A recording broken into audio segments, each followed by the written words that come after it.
Last minute engineering. আজকের ভিডিওতে আমরা ইউনিট 2 এর final part public sector economics cover করব। আজকে আমাদের ফার্স্ট টপিক হচ্ছে economic analysis in the public sector. Public সেক্টরে ইকোনমিক অ্যানালিসিস মানে হলো গভর্নমেন্ট বা পাবলিক প্রজেক্টসের ইকোনমিক ইভ্যালুয়েশন। প্রাইভেট সেক্টরে যেখানে মেন ফোকাস থাকে প্রফিট, পাবলিক সেক্টরেই সেখানে মেন ফোকাস হয় social welfare. For example highway, hospital, school, vaccination program, এইগুলোর গোল বেনিফিট বা প্রফিট নয়, সমাজের উপকার করা। ডিফারেন্স ফ্রম প্রাইভেট সেক্টর মানে পাবলিক সেক্টর এর যে ইকোনমিক অ্যানালিসিস সেটা প্রাইভেট সেক্টরে ইকোনমিক অ্যানালিসিস থেকে কতটা আলাদা। প্রাইভেট কোম্পানি সবসময় ভাবে আমাদের প্রফিট কতটা হচ্ছে, আর গভর্নমেন্ট ভাবে সমাজের উপকার কতটা হচ্ছে।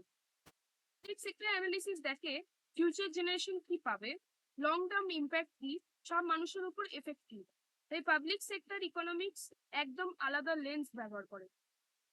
Y public sector economic analysis is needed. এখন প্রশ্ন হচ্ছে প্রাইভেট সেক্টর থাকলে গভর্নমেন্ট কেন ইন্টারভেন করবে? উত্তর আসে মার্কেট ফেলিয়ার থেকে। মার্কেট ফেলিয়ার মানে প্রাইভেট মার্কেট অনেক সময় সোসাইটির জন্য ভালো কাজ করে না। For example public transport, vaccination, education, এগুলোর বেনিফিট কিন্তু অনেক, কিন্তু প্রাইভেট কোম্পানি এগুলোতে ইনভেস্ট করতে চায় না, তাই গভর্নমেন্ট ইন্টারভেন করে। দ্য পাবলিক ম্যান্ডেট, এটার মানে কি? গভর্নমেন্টের দায়িত্ব হলো পুরো সোসাইটির কথা ভাবা। এখানে কনসিডার করা হয় পুয়ার অ্যান্ড রিচ দুটোই, গরিব এবং ধনী সবাইকেই এখানে সোসাইটির মধ্যে ফেলা হয়।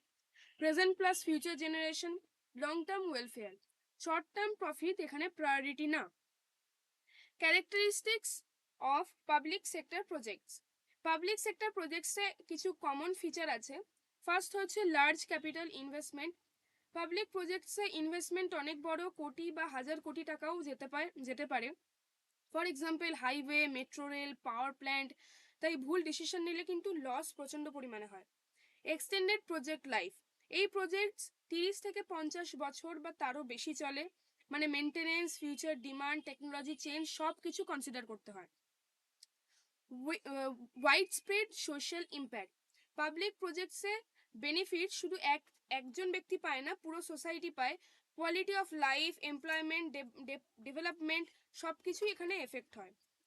মেজারমেন্ট চ্যালেঞ্জেস, সব বেনিফিট টাকা দিয়ে মেজার করা যায় না, যেমন better health, clean environment, social harmony, এগুলোর কোয়ান্টিফাই করা কিন্তু খুব কঠিন। Types of benefits in public sector projects. Public sector benefits 3 ভাগে ভাগ করা হয়: direct, indirect, intangible. Direct benefits মানে হচ্ছে সরাসরি মেজার করা যায় এরকম benefits. For example travel time saving, fuel saving, operating cost reduction. Indirect benefits আসে চেইন রিয়াকশন থেকে, for example job creation, regional development, new business growth. এগুলো ইমিডিয়েট না, কিন্তু খুব ইম্পর্টেন্ট। ইনট্যাঞ্জিবল বেনিফিটস হলো যেগুলো টাকা দিয়ে মেজার করা কঠিন। For example improved public health, better quality of life, environmental protection. এক্সামে খুব কমন থিওরি কোয়েশ্চেন আসে এই টপিকগুলো থেকে। Quantifying public sector benefits, public sector অ্যানালিসিসের চ্যালেঞ্জ হলো সব বেনিফিটকে এক স্কেলে আনা। প্রথম লিস্টে স্টেপ 1 হচ্ছে আইডেন্টিফাই অল বেনিফিট স্ট্রিমস। প্রথমে লিস্ট করতে হয় ডাইরেক্ট, ইনডাইরেক্ট, ইনটেনজিবল এই বেনিফিটসগুলোকে, কে কে বেনিফিট পাচ্ছে, কত বছর ধরে, সবকিছু। স্টেপ 2 হচ্ছে অ্যাপ্লাই ভ্যালুয়েশন টেকনিক্স, যেখানে মার্কেট প্রাইস নেই, শ্যাডো প্রাইসিং ব্যবহার করা হয়। ফর এক্সাম্পল টাইম সেভিং হচ্ছে ওয়েজ রেট দিয়ে ভ্যালু করা হয়, আর পলিউশন হেলথ কস্ট দিয়ে ভ্যালু করা হয়। Step 3 calculate present value, future বেনিফিটসকে ডিসকাউন্ট করে প্রেজেন্ট ভ্যালুতে আনা হয়, কারণ ফিউচারের যে টাকা প্রেজেন্ট টাকার সঙ্গে কিন্তু ম্যাচ করবে না। ফিউচারের টাকা আজকের টাকার থেকে কিন্তু কম ভ্যালুয়েবল হয়ে যায়। স্টেপ 4 হচ্ছে সেন্সিটিভিটি অ্যানালিসিস, অ্যাজাম্পশন বদলালে রেজাল্ট বদলায় কিনা সেটা চেক করায় সেন্সিটিভিটি অ্যানালিসিস। পাবলিক প্রজেক্টে আনসার্টেনটি কিন্তু খুব বেশি।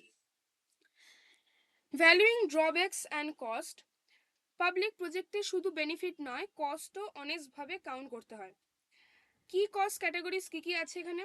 Cost includes environmental damage, social disruption, maintenance cost, opportunity cost.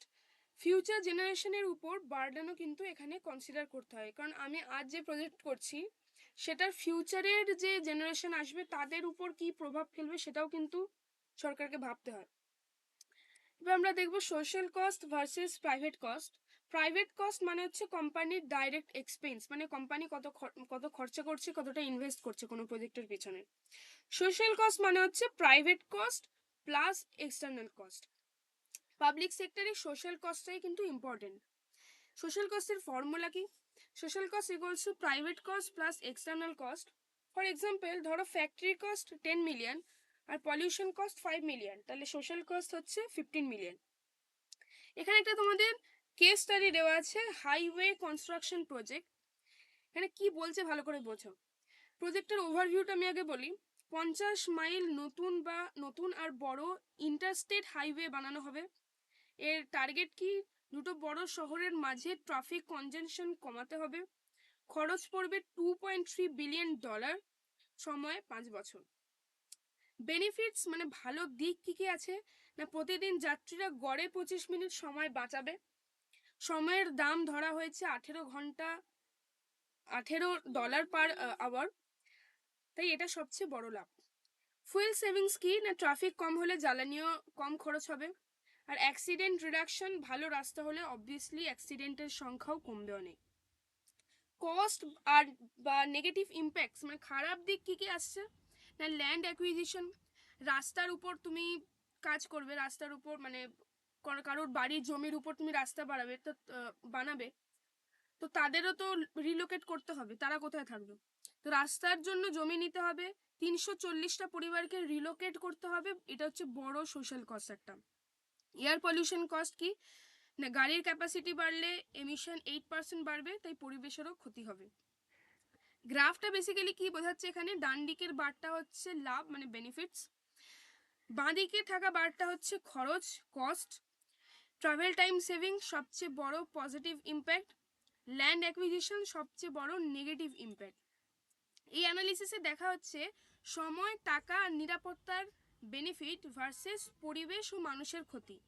এই সব কিছু 40 বছরের লাইফ স্প্যান ধরে হিসাব করে ডিসাইড করতে হবে প্রজেক্টটা সত্যি ওয়ার্থ ইট কিনা।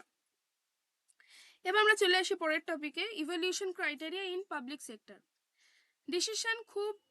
ডিসিশন শুধু নাম্বারস দিয়ে না, মাল্টিপল ক্রাইটেরিয়া ইউজ হয়। এটা হচ্ছে বেনিফিট কস্ট রেশিও, যেটা আমরা আগের আগের ভিডিওতে পড়েছি। প্রাইমারি কোয়ান্টিটেটিভ টুল, বিসিআর যদি 1-এর থেকে বেশি হয় তাহলে প্রজেক্ট অ্যাকসেপ্টেবল হবে, কারণ আমি ওখানে বেনিফিট পাচ্ছি। বাট হাইয়েস্ট বিসিআর মানেই ফাইনাল ডিসিশন নয়। ডিস্ট্রিবিউশনাল ইকুইটি, এখানে দেখা হয় বেনিফিট কারা পাচ্ছে, কস্ট কারা দিচ্ছে। পুয়ার কমিউনিটির উপর এক্সট্রা বার্ডেন পড়ছে কিনা সেটা কিন্তু খুব important. Social acceptability and strategic alignment, public support দরকার, প্রজেক্টটা সোসাইটির ভ্যালুর সাথে ম্যাচ করছে কিনা, পলিসি গোল সাপোর্ট করছে কিনা, এটাও দেখতে হবে। এবার চলে আসি limitations of public sector economic analysis. Limitations আছে অবশ্যই, সব বেনিফিট মেজার করা এখানে যায় না, judgement subjective, future prediction uncertain. Moving forward মানে ফাইনাল থট আমাদের এখানে কি আসছে না, ইকোনমিক অ্যানালিসিস হচ্ছে স্ট্রাকচার দেয়, কিন্তু ফাইনাল ডিসিশনে হিউম্যান জাজমেন্ট কিন্তু দরকার। ডেমোক্রেসি ক্যালকুলেশনের বাইরে চিন্তা করে এগুলো কিন্তু জাজমেন্ট করতে হয়। তো ইউনিট 2 এখানেই শেষ হলো। এই ভিডিওতে আমরা বুঝলাম পাবলিক সেক্টর প্রজেক্ট কিভাবে ইভ্যালুয়েট হয়, private versus social cost difference, benefit cost equity সব কিভাবে ব্যালেন্স করা হয়। ইউনিট 2 এখানে শেষ করলাম, পরের ভিডিওতে আমরা ইউনিট 3 শুরু করব। Thank you very much, see you in the next video.